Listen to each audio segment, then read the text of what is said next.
Okay, shall we start, please? Fourat, please, it's your turn. Apparently, you are preparing a surprise for us. Let's see.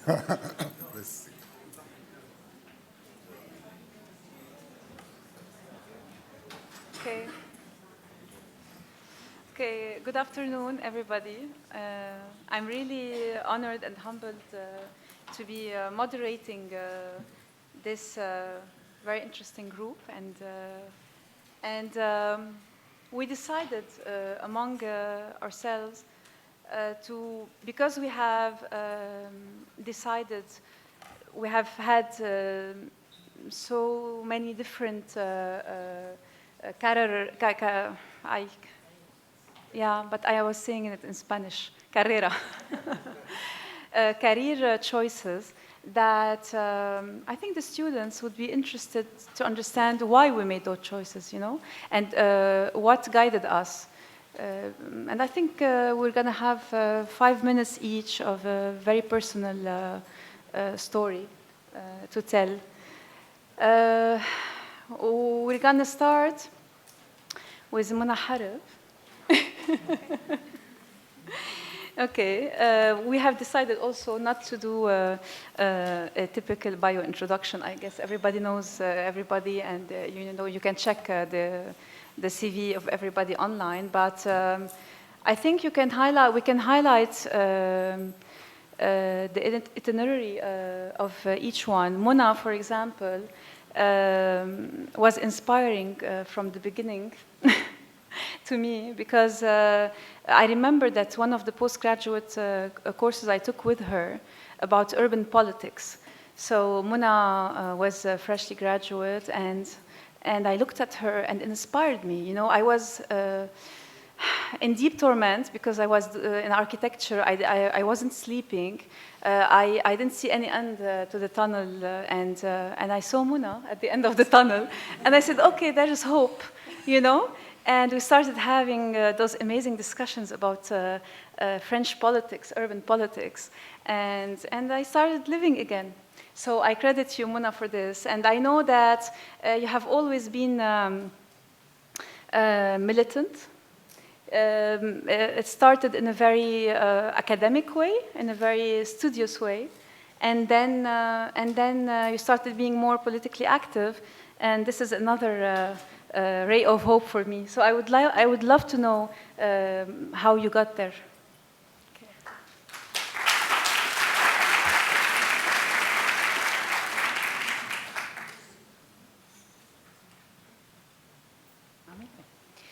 Okay. Thank you very much, Fourat. And yes. Okay, so I was briefly introduced to you in the previous panel as the one who didn't get much from the reviews and who wasn't able to do much, but here I am chairing the Department of Architecture, where I didn't choose to understand much of the reviews. So as Yasser was telling me a bit earlier, something must have worked.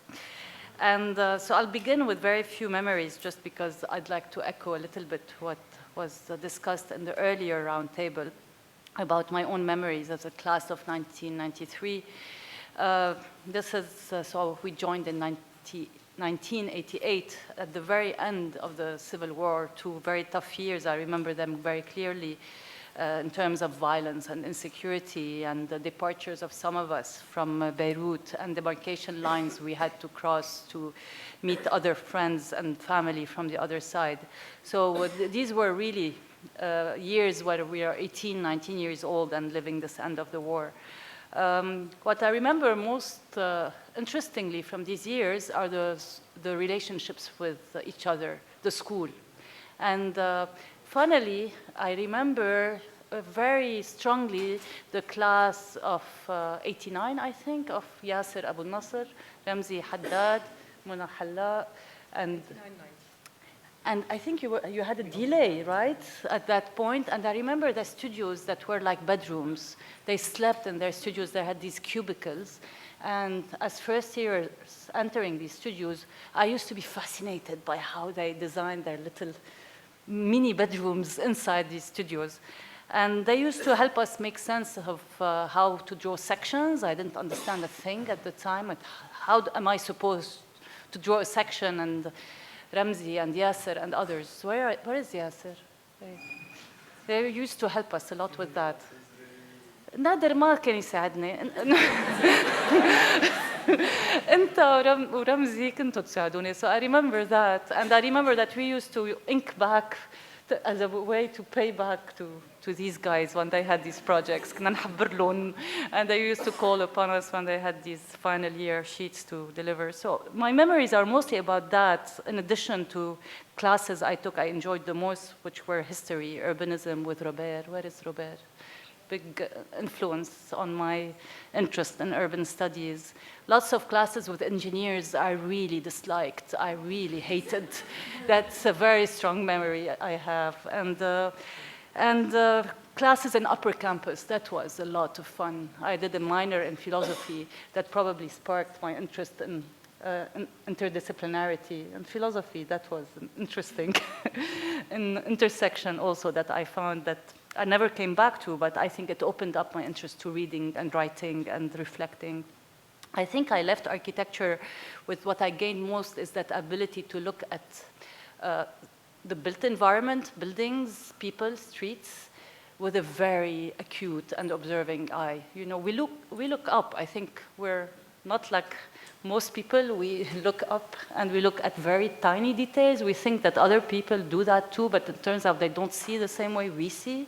And this turns out to be a major thing to transport with you in your life, and it affects enormously the way you do things later, because you see things very, very differently. So I think that skill or that competence I learned while I was here, that sensitivity to details and a thirst to understand more cities, led me to do a master's in urbanism at a very different school than AUB, at Alba actually, where I was very lucky to be taught by very interesting professors who came from French urban geography, who impacted me enormously intellectually. And at the end of my master's in urbanism at the Institut d'Urbanisme de l'Alba, which doesn't really exist in its same form anymore, I decided to quit design. And I said, like, that's not for me.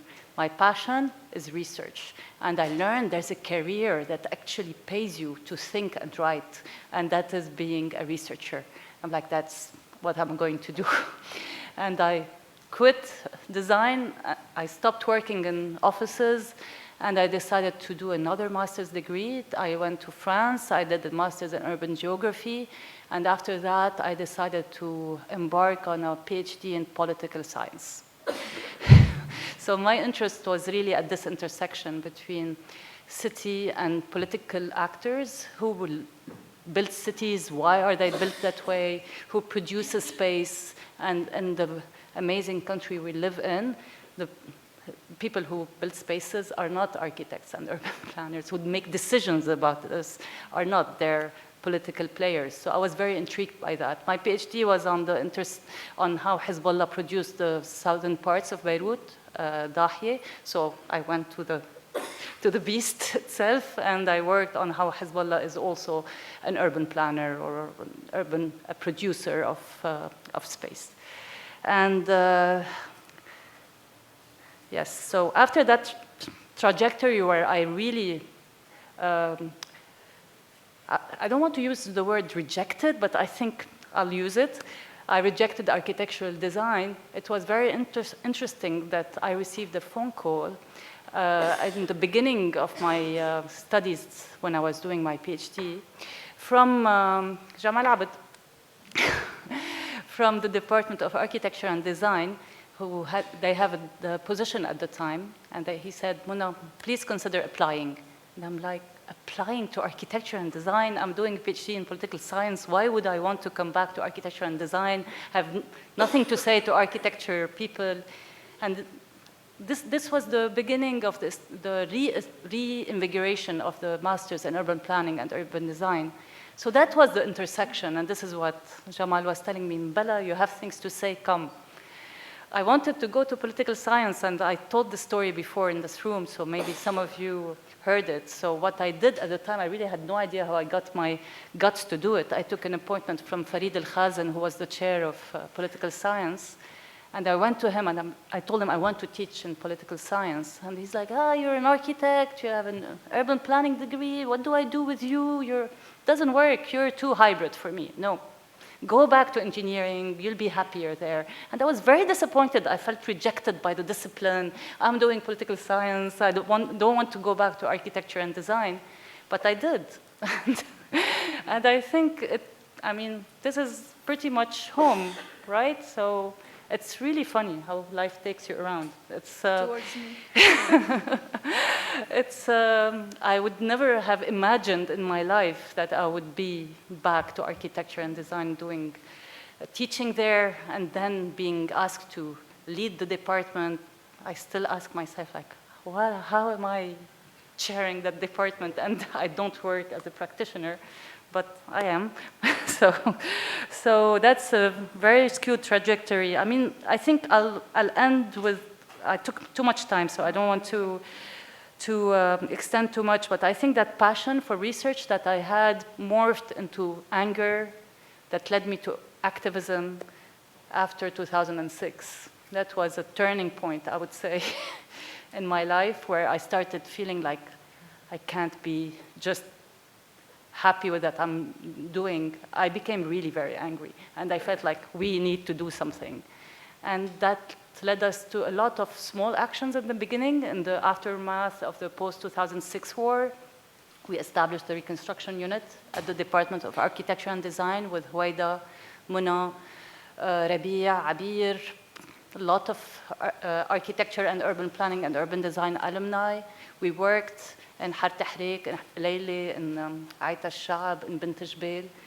And with that, with the beginning of these networks, we moved on to other fights, other struggles with social justice and the city that Mona will certainly talk about in a bit. And now with an urban lab we're establishing, hopefully soon. And of course, with Beirut Madinati. So that's 3 panelists at least who are here from our municipal campaign, and many others in the room who were part of it. So I will not talk about Beirut Madinati as such, because I'm sure others will echo on it, and maybe I will get more Q&A from the room about this. But I think at this stage in my life, at least, that quest for activism has been halted by the administrative duties I need to address and that eat up my time, but I'm sure we'll go back to them at some point. They're being continued by soldiers like Nahida, like Serge, like many other people who are here today. So that will continue, I'm sure, and I hope I'll be able to contribute much more in the years to come. I'll be happy to reflect back. I think I'll stop at that, and thank you very much.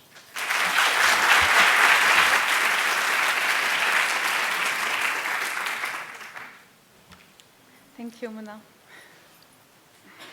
Nayla Al-Akl.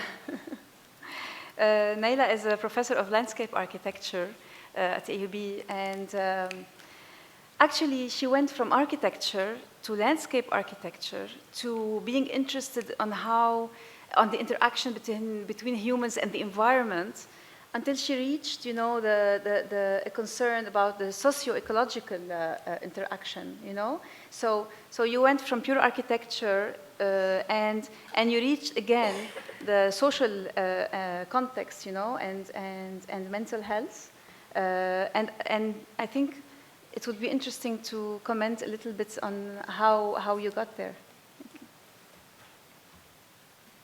Thank you. So I think I'll tell my story through, what the school taught me, actually. And I think when I looked back and tried to remember how everything started, the first thing that came to mind, and I was trying to imagine, what did the school give me that allowed me to take that path? And I think that the first thing that I could remember was asking the right questions. And this was something that I learned in the school, and that kind of shaped who I am today. So it was always about critical thinking, asking the right question, be curious, never take anything for granted. And I think this is actually what led me to landscape architecture. So I had just graduated. My first job ended up being in urban design. My first project ended up being a landscape project. And so it was really accidental, but I think it was the curiosity that led me to really, grab a hold of that project and take it to the maximum. So, I found myself interested in nature. I was working a lot on, leftover spaces and between spaces, and I realized that they were anything but empty spaces. And this was where nature was. This is kind of the first interactions of people with their environments, with each other, but also with their earlier, more natural environments. And I decided, this is what I was going to do. I was going to go into landscape architecture. And when I told people around me, and you have to understand that at that time, landscape architecture was not really known as a profession, people were confused. You're leaving architecture to what they said was تزرع بندورة. And I didn't know how to take that comment. I think my architecture ego was a bit offended. If I am to respond today, I would say yes. It's about, we talk about, livelihood, health, productive landscapes. It's all good, But at that point in time, I wasn't really sure, but I said I was going to do that anyway. So I went to the US and I did my master's in landscape architecture. And although it was an amazing experience, I think a lot of what I work with today, a lot of my design skills are actually from here, from AUB. And it is, and I think I have those with me every day that I design. And I still design, so I still, practice, but I also am an assistant professor at the School of Landscape Architecture. So I'm in between academia and practice, and I hope I can remain in that area or maybe add something new, we'll see. I think really being able to critically think and analyze and then design and interpret things the way, I felt was right, kind of shaped who I am. And also I think one thing that I was taught that helped me in landscape architecture was that, we were always told design is not a problem-solving exercise, right? It's about finding potential, finding, visions and so on. And I think this helps a lot, especially when you're combining it with a more scientific background that is a bit more problem-solving in nature. And I think this is kind of the strength of having these two backgrounds work together. So this is kind of how I got into landscape architecture. And I think landscape architecture is multidisciplinary. So we deal a lot with, horticulture, soils sciences, civil engineering to a certain extent, geography, ecology, environmental psychology. And, being able to deal with all these layers, I think is one of the most interesting things I find in what I do today. So I have to say, however, that at some point I did feel I had to break the architect in me. Right? And I remember one of my first studios in landscape architecture, someone coming to me and saying, you design like an architect, and it was an insult, but I didn't understand what that meant, and until maybe a bit more recently, because I think as an architect, we work a lot with spatial experience, with form, with, aesthetics and so on. And as a landscape architect, we say we work with systems, right? So we say we work with processes, natural systems, dynamics, successions, and all of these things. At least we like to think that that's what we do. And so at some point to really work with this profession, I had to break the architect in me. And, it comes back, and I think having both is kind of a very positive thing to do and to have. But I think this is the one place where I feel that, I'm in a struggle between my architecture, background and my landscape background. And finally, I think one thing that the school has taught me was resilience. So a lot of our stories are stories of failure. We have stories of success, but I think stories of failure are the ones that stick with you the most. When you're stuck, when the project has been criticized, when you don't know what you're doing, and all of these things. And it was really the resilience, seeing resilience through my classmates, the need to work harder, not to give up, trying to find different solutions and different ways of looking at the same problem.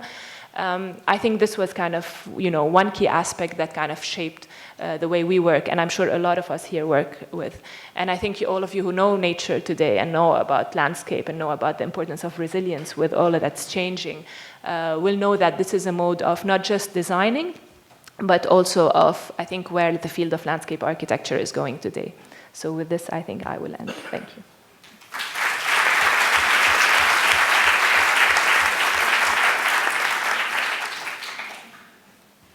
Thank you, Nayla. Mona Fawaz. Mona Fawaz is a professor in urban studies and planning, and she's coordinator of the graduate program in urban planning, policy, and design. But most of all, I mean, she has been always interested, I think, in activism and politics and I think, and the partnership, you know, between making all those players work together. And this concern, I think, was probably one of the leading, of the leading concerns you had. And I would like to know a bit more about how you reached the stage of activism that you are in now, you know, political activism, not only academic activism. I think it's not working. Wait.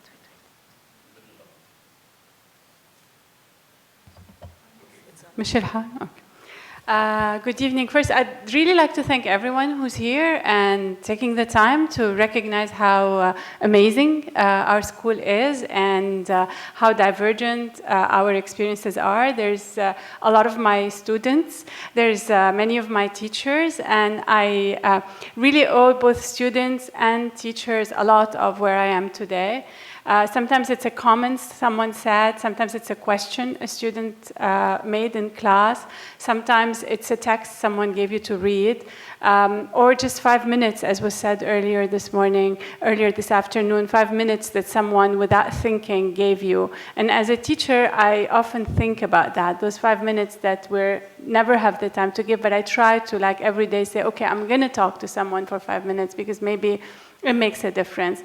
And so really, thank you all for being here. It's really very warming.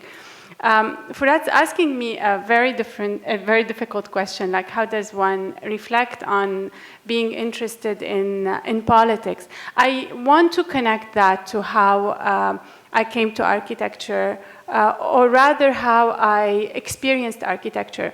I have to say, I never really chose to be an architect. I was a very good student, but like a lot of students in the Civil War, we had no exposure with real life. We read a lot of books. I loved philosophy. I was excellent in math and in physics, but I did not have a passion. And so my father was a civil engineer, and I thought this was a great idea. I wanted to study civil engineering. And my father said that girls don't study civil engineering, they study architecture. So I came to architecture. And that's really how I came to architecture. And the first semester, I wanted to leave. It was too difficult to be an architect. I'm gonna say why 3 things that for me in the first year of architecture were very formative, and I think they still shape who I am in a very powerful way. And so I'm grateful I was a girl and I ended up in architecture.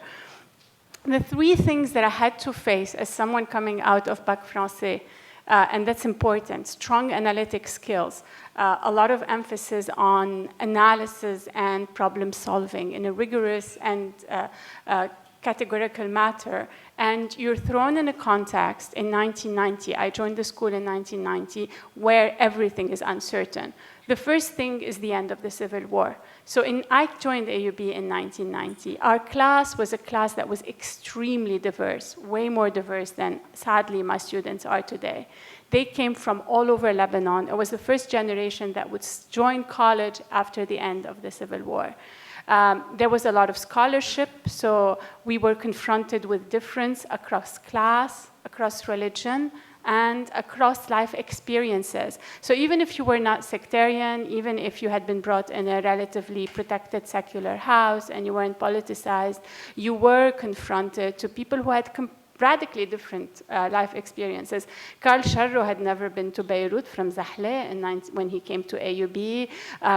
Others were more in the common frame that I had, but it was really very powerful at that point, in that moment, to be exposed to this difference and to actually negotiate it. And because we spent a lot of years doing overnights and asking ourselves all sorts of questions, Maysa is here. The main question that would ring from one end of the studio to the other every evening was, why the hell are we here?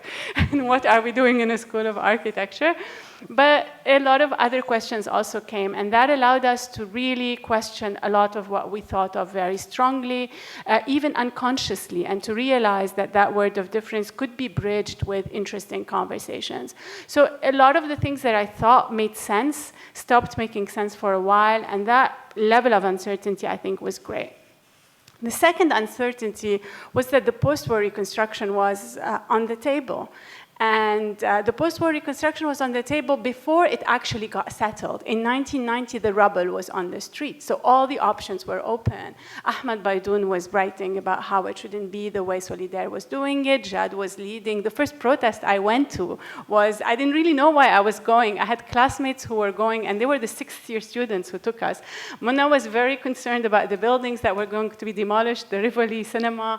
And then there were the others whose parents owned something in downtown, and they felt really that they were grieved and they wanted to hold back to what their family owned, and you looked at all of them and they were all relevant things, but things were up for grabs. It wasn't closed. Like today you look at downtown and it seemed like it was the inevitable. It was not inevitable.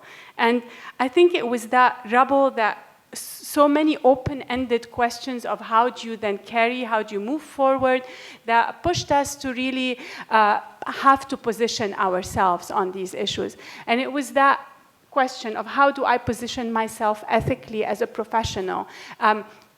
Where do I go? And I look today at my students, and the opportunities are much more close than they used to be, because we were thinking at that point, do I establish my own profession? Would I work ethically with one of the big companies? Do I travel? Do I stay?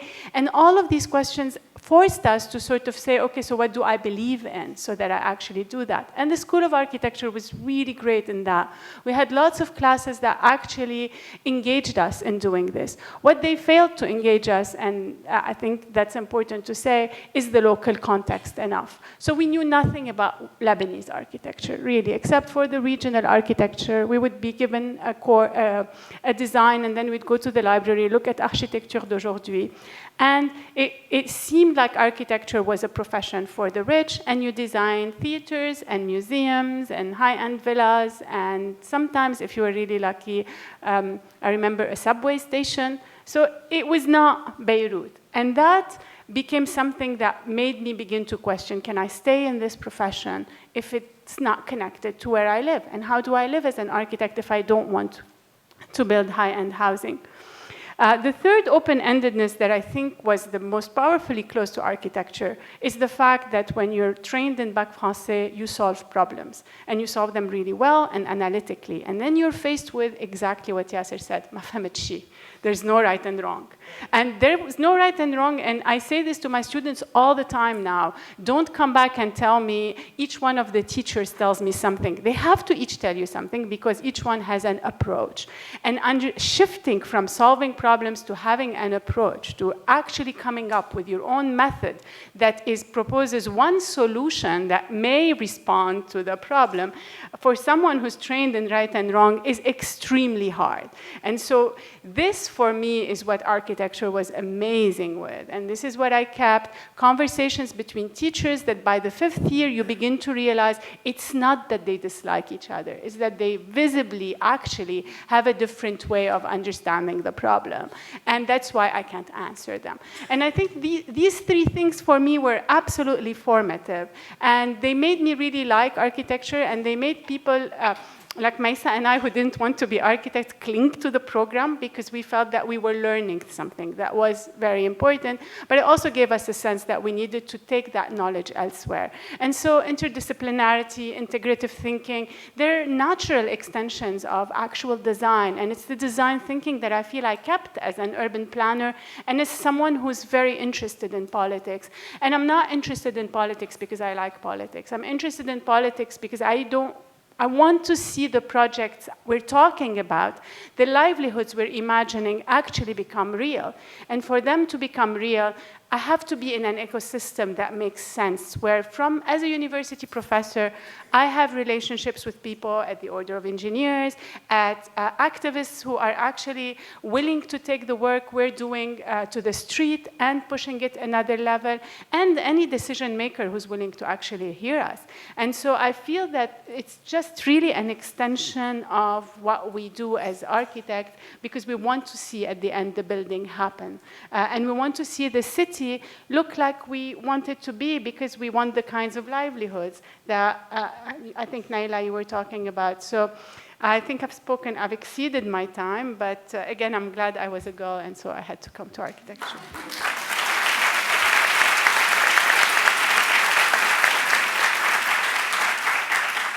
Beautiful. Thank you, Mona.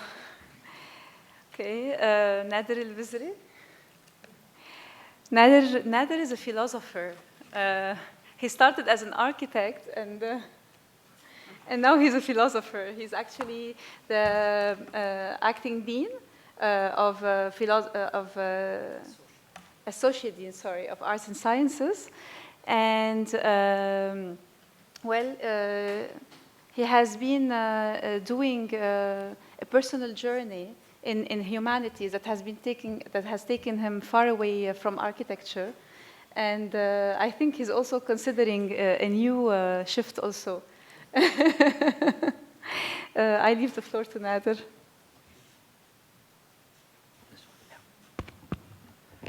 Well, it's very moving being here, because it's an opportunity for me to be reunited with friends and old tutors and colleagues. The call to reflect on something that emanated from sequence of kind of existential crises is very difficult, because ultimately you're trying to reveal the biographical side that underpins thought, and thought is trying to dominate over all of these passions that until today make me wonder about what is the meaning of being in the world ultimately. And this is the starting point from coming to Beirut at the time when Saida was still under occupation, and finding this as a salvific move away from the crumbling of a whole life world that to me at the time was sheltered by my parents, trying to give me the semblance that there was no civil war almost in Lebanon. And then the catastrophe comes. So the value system is totally shattered. The mode of being itself is degraded.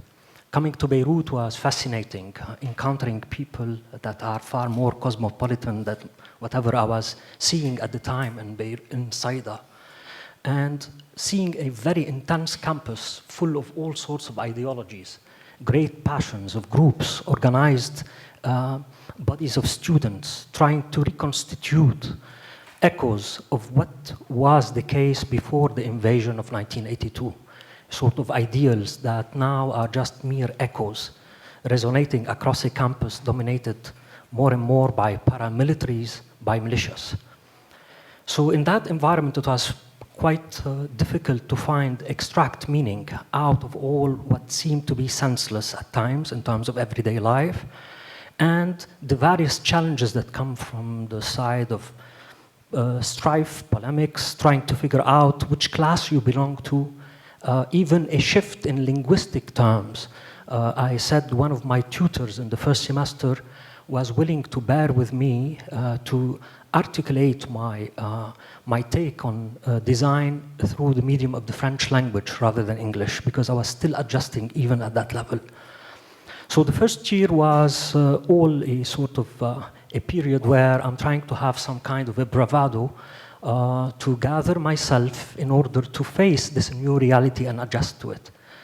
And it was with the second year that things started to change more radically. And what helped me was the upper campus, the Milk Bar, a place that I wish we could restore something like it, instead of the Nestle coffee shop that we have here. Because it was there where all these debates of grand narratives of the left and the nationalists were still playing out. But it was just concepts becoming gradually or appearing more and more as being vacuous by the everyday practiced realities in the streets of Beirut. So this eventually pushed me more into going into architectural theory and history, which from the early period started to reveal to me that ultimately architecture is all about liberal arts, and that its later organization of the mode by which it brings various disciplines together that became impacted by technicity. So that moment of realizing that the architect was supposed to be somehow a humanist, someone who is trained in philosophy, in the letters, started to dawn on me early on. And it was a period also that architecture was witnessing certain guidance to the work of prima donnas in design that is very much guided by philosopheme, by concepts.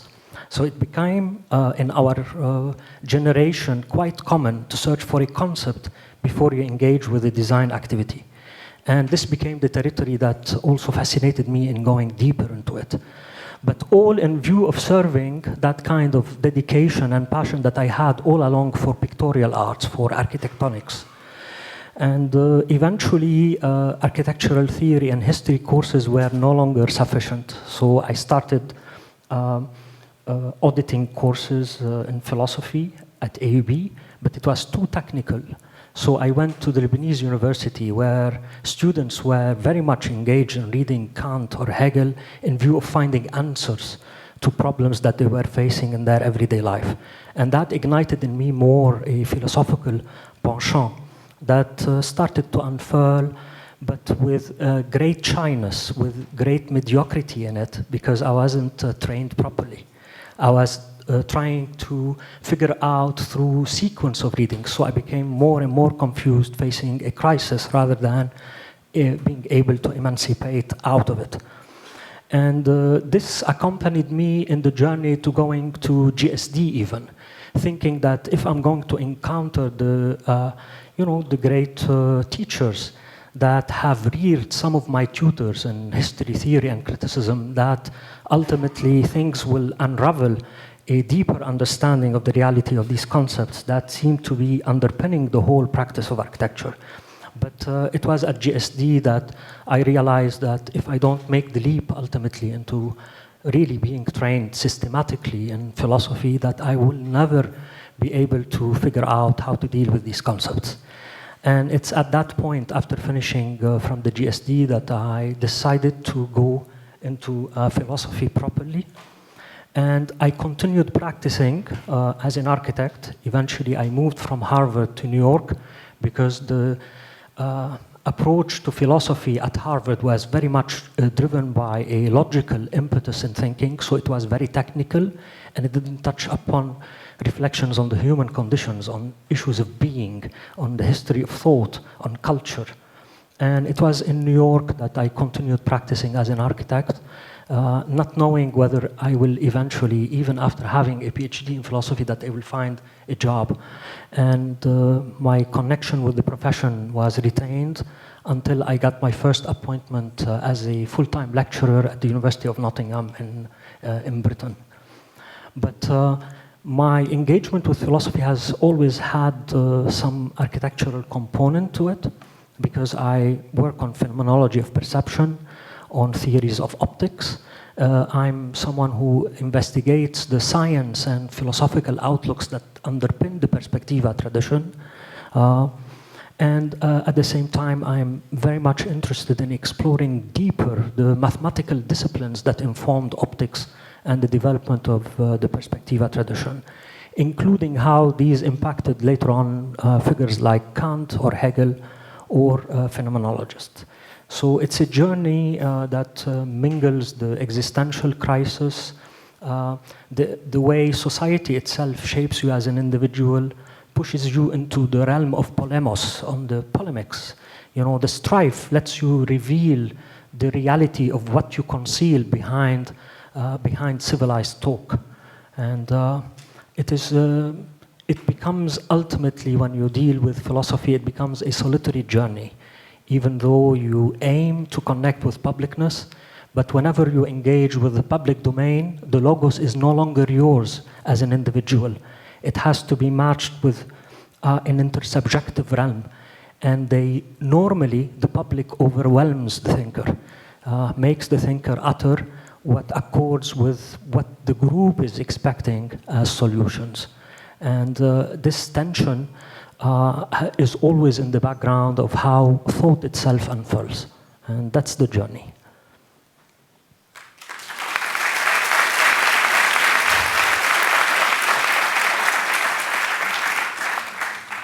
Thank you so much, Nader. Mona Al-Halla, well, you are a heritage preservation activist, and I had asked you, why did you dedicate your life to preserve memory? Why is it that important to you? And actually, you answered to me, that it was so important in the way you project the future, and how preserving memory has been a way of shedding light, on the opportunities of the future for this city. I leave the floor to Mona.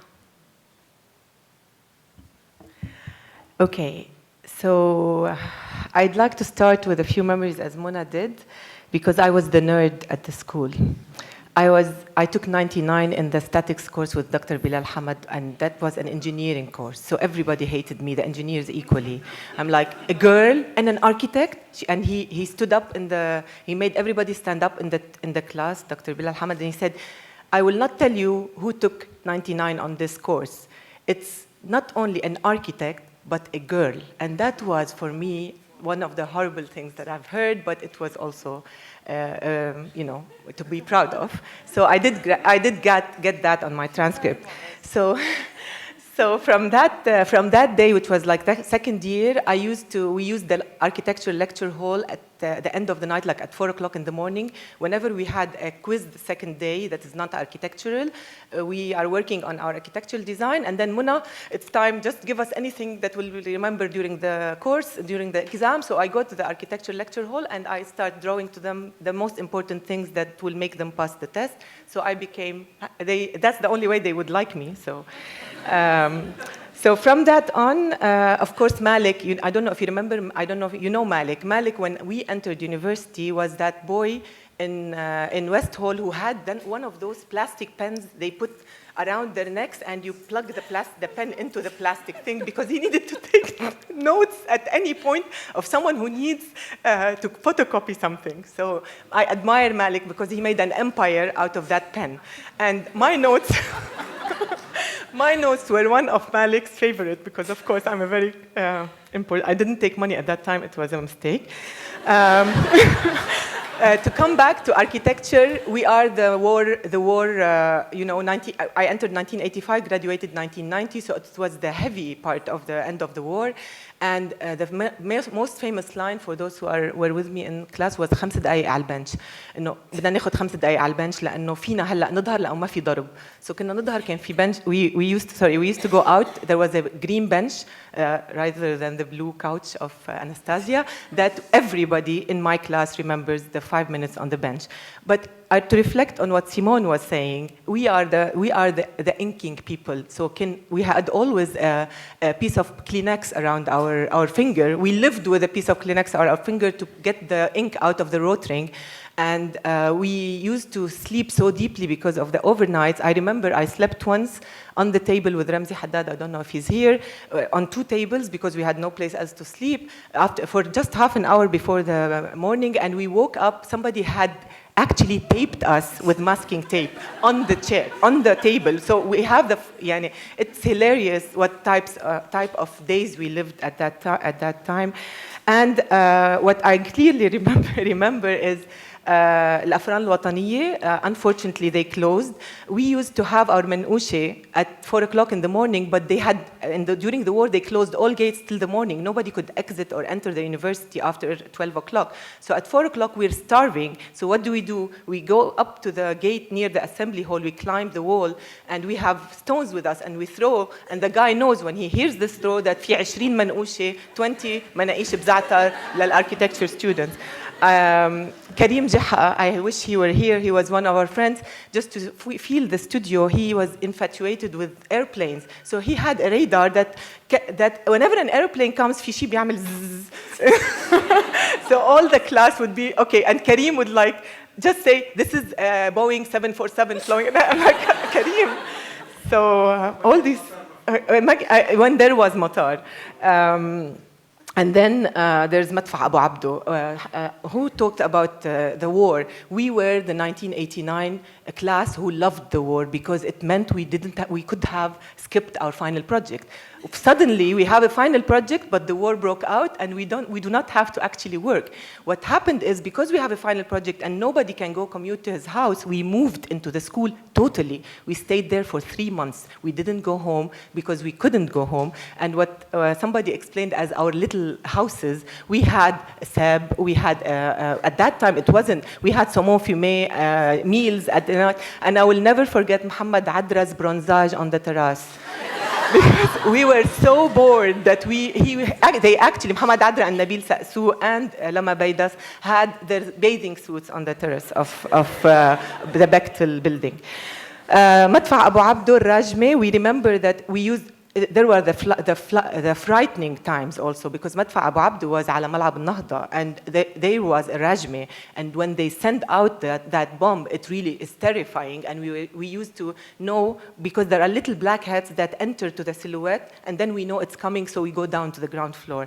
So we lived the war in the architecture, and it became really the home, more than the home that for today, because it wasn't an option, it was khalas, you have to stay there. So 1990, the end of the Civil War, it's the year we graduated. It says 1991 because we delayed our graduation, but we were the class of 1990. So we were the class who hoped that we will now rebuild the city. So we went down, surveyed downtown, took the Rivoli cinema, the rolls of film, and at that time, then after 2 years, we had the biggest disappointment with the Solidaire project. We call it the herbicide, as Samar Damlouji taught me. And then Jad Tabit and Asim Salam were leading, and we were the little architects who were following them. But of course, the power was more important than us, and we saw downtown being erased. And this is what, for me, was a turning point, the first turning point. Like Muna said about 2006, for me, the first turning point was 1992 to 1994. 1994, September, I was in Italy for my master's. I came back, I was hearing that Rivoli was dynamited, the old Ottoman police station was dynamited. There's nothing in Martyr Square until I saw it with my own eyes. It was September 1997, 1994. I went to Martyr Square. There was nothing. There was the Opera Cinema, the building next to it, the insurance building, and then Paul. And then there was nothing but the sea. Even the statue had gone for rehabilitation. As an architect, I couldn't locate myself in my own town. It was a shocking thing for me. And there were 2 bulldozers going back and forth. So I came to him and said, you destroyed everything. What else are you doing? He said, no, no, no, no. We have to fit 10,000 chairs because Fayrouz is celebrating reconstruction. And for me, it was the abuse of this icon to celebrate a project that was actually of destruction. That day, I turned around and I walked the Green Line. And as I walked the Green Line, I noticed the wall was still there, frozen in those buildings, until I reached Sodeko Square. And at that intersection was the Beit Beirut building, at that time, Barakat building. And for me, that was completely a point where I fell in love with something, and it was that building. For me, there was hope in that building because it was yellow stone, it captured the Mediterranean sunlight, and there was the sky in the middle, blue sky. Regardless of all the destruction, there was something shining through, and I decided that this architect is brilliant, whomever it was, and later I knew it was Yusuf Aftimos, and that building has been with me for the past 24 years. For me, that day was the day I thought there was nothing in downtown, and we had the duty to preserve anything we can. So that building was like the straw that I was hanging onto. And Asim Salam used to tell me, روحي اتجوزي, حلي عن هالبناية. Find somebody else to deal with, because you will be heartbroken and this building is going to be rubble. And when in 2003, with a lot of persistence and a lot of help, we got the expropriation decree, I went to him. he had a tear in his eye, and he said, we have been since 1970 trying to do what you're trying to do, and that was one day I would never forget. He actually wrote something to commemorate that day, that the new generation has the right to speak and has the right to try. From that on, Beit Beirut has been my fight to have a museum of memory for the future. Because when they said Beirut Madina Ariqa lil Mustaqbal, an ancient city for the future, for me it was a big lie. I wanted to have something ancient for the future that was really there, that was original. I will never forget Costa Domani chained to his building, begging them not to destroy it. When they cut the chains, removed him, and destroyed the building in front of his eyes. That was what Solidaire didn't do right. When I talk about Beit Beirut, people think it's the memory of the war. Not at all. It's the memory of the city before the war, because that was an icon before the war of coexistence and of the golden days of the war, because it became itself an instrument of war, and the architecture made it a better killing machine because of the transparency of it. And the city after the war, because it takes 24 years of convincing people that this has to be a museum. Until the present day, it is not open to the public. So it's the war against amnesia, against erasure of collective memory, and the war to build something that people would actually know their city better, to preserve it better. If we talk about things, maybe people would start to belong, and maybe things will get better. So, and in parallel with Beit Beirut, it was the Absad, it was the trying to save every building. I used to have reporters in every magazine. I called them in the middle of the night, please, please, please, just put any small photo, just a small photo, just to save this building. We were really Boy Scouts, and we were running, putting candles. I remember the vigil in front of the small building next to Sanaya, and that actually survives today. And Asim Salam was there, and Jad was there. So we did have those exciting moments of trying to do things, and they actually winning over the big whales of money. From there on to the 2006 was the second turning point, where you really think that there are those moments where you are so insignificant, and all that you're doing, you're trying to save a simple building while parts of your country are being erased, but then you think maybe this building would be a door to saving other things. With Beit Beirut, I learned that the architecture and archives can be the door to open, to recreate the memory of the city and to rewrite things. So the archive of Fotomari, which is now exhibited, actually I bordered into art, an art installation. And today those portraits that were found in the studio on the ground floor of people who came in 1975 and before to take their portraits, today they are 50 years older, and they are there, and they are coming to tell us their stories. This is a baby that's 2 years old, is today 54 years old, and he's telling us how Bashar al-Khoury was actually the back garden of his grandfather al-Turk, and his grandfather would never allow them to say Bashar al-Khoury in their house because he hates him, because they expropriated their garden to open Bashar al-Khoury. So from a simple photograph that was left in debris in 1975, we have a story about the city.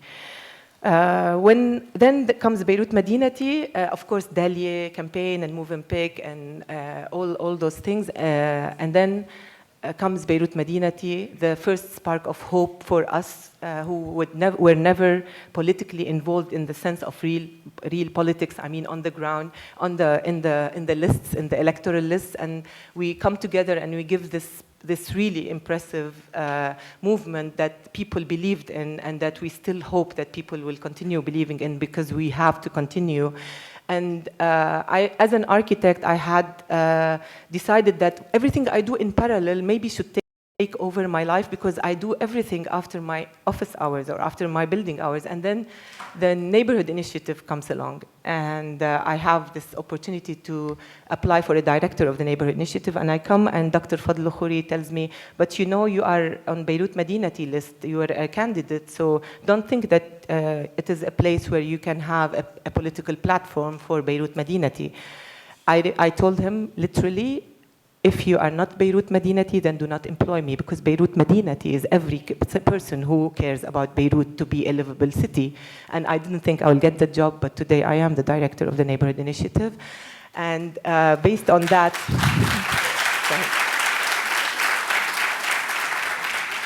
because I believe that through the neighborhood initiative, I could actually change a very microcosmos. Today it's Jeanne d'Arc Street, tomorrow it might be Bliss. We are now recycling with 750 households.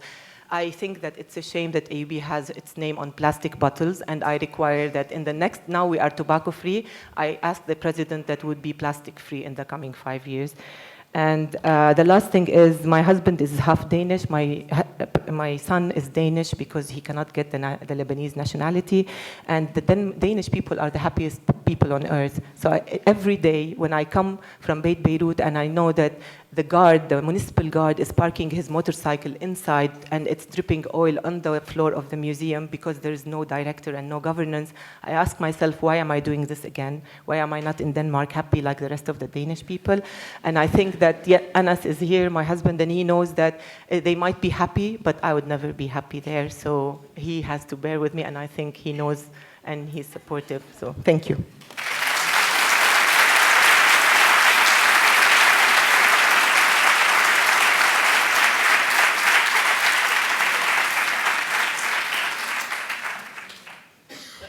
Thank you very much, Mona.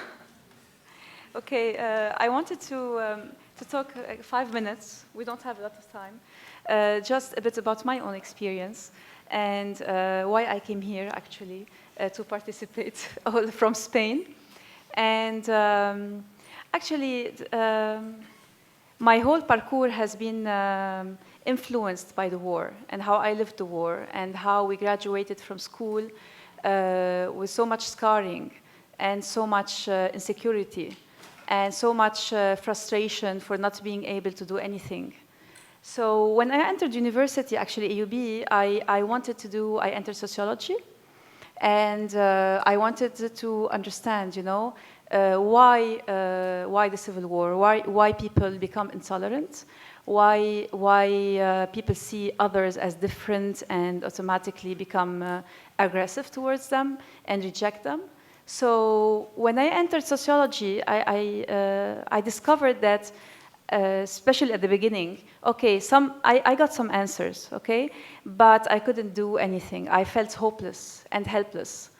And part of me reapplying to architecture, and my mother was adamant, you cannot go to architecture. She's an interior architect, and she suffered a lot. And she said, don't suffer, you have suffered enough. And I was stubborn. I am still stubborn, I think.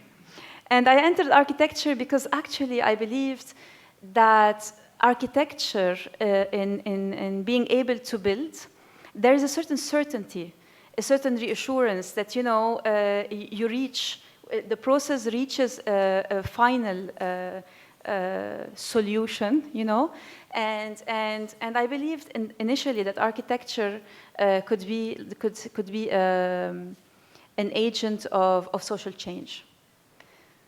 Along the way, of course, I lost my personally. I lost my my certitudes, and at a certain point, and I credit the history courses, the theory courses, the cultural sequence courses, in opening up new ways of seeing the problem, of seeing possible solutions. And I still remember the theory courses with Professor John Milne. They were punitive, actually, because we had to read like 1,000 pages per week. We had to write one or two papers a week. We had to keep a journal. I remember we discovered theory of chaos, creative destruction, hermeneutics, semiology. And although it was so interesting and it opened so many alternatives to me, we still discussed all of those concepts in vase clos. It was as if we're talking about hermeneutics or dialectics, it was an exercise by itself. So we would dwell on hermeneutics, and then I would ask, but what does it mean actually in society? How does it influence society? How does creative destruction actually influence society? Of course, at that time, you know, people thought that was really an interesting academic concept where people would dwell in it without actual implications, like, for example, how you would use game theory or creative destructions in war, you know? And the irony of it is that while we were dwelling those theories, you know, this creative destruction was actually applied on us, you know? And I stopped. In second and third year, I stopped and I said, okay, I need to do a shift. I need to go there.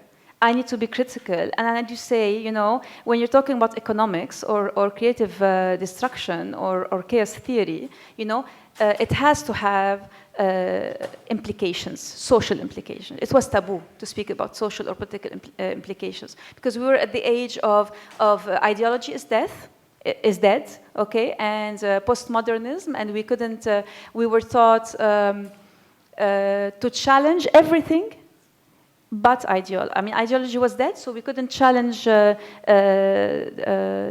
given environment we were struggling in. So that led me later on to continue my work in anthropology with my father. I come from a political background, from a political family where militantism, struggle, sacrifice, frustration, of course, and being unable to do anything were part of the job, you know. It was depressive. I felt I couldn't do anything, and the power, my father always used to say, you know, people underestimate the power of the word. You know, word is a weapon, and you can use it. And it took me maybe 5-7 years of procrastination until I accepted that my struggle and my form of militantism would be through words. And through talking to people, understanding them, because also one of the things that the barriers that stood between me and accepting that and going forward was my ego. Because as an architect, we were trained to have this huge inflated ego where everything is me, me, me, and I can you know, find a solution and I can have an answer to everything. I have been intending, you know, to destroy my ego for 20 years. To be able to go and to have empathy with other people and to put myself in their shoes and understand where they're coming from. So this all led me at the end to work to look at other social problems that we are facing now. You know, the stretching and the violence of social relations that exist now. And I mean, society is becoming very violent. Our kids are living in a very violent environment. Hope is scarce, and opportunities are scarce, and especially in our region.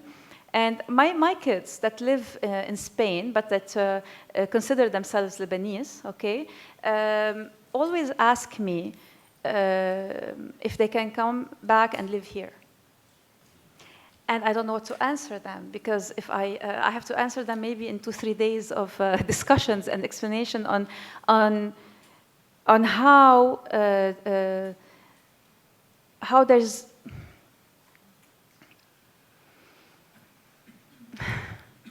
on how I don't see personally hope for them in coming back here. So when I thought about that last year, and it led to an existential crisis again. I said, okay, I'm going to do something about it. And it led to a project I did in Spain about secure spaces and secure relations. And I said, okay, if we start little by little contaminating, you know, this violent social environment, in creating spaces of empathy, of solidarity, of listening to other people, of creating tools for conflict resolution, and then we create, you know, among those pockets, you know, secure vectors of communication, and then maybe at a certain point they will take over, and the negative space the violent space would disappear at a certain point. So this was my way of facing my kids and maybe one day telling them, okay, we're coming back to the region, and you'll have you know, a life here. Thank you.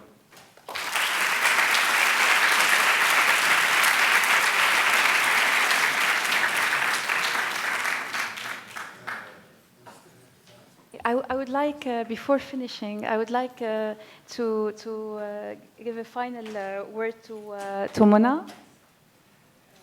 Closing comment, please. I just want to make sure we are finishing. You wanted to give more time? It's 5:45. I think we conclude. I actually just wanted your attention to thank the architect behind the symposium and behind the Architecture 50th celebrations for the past 2 years. I was going to say 50 years. Thank God they're not 50. Robert Saliba.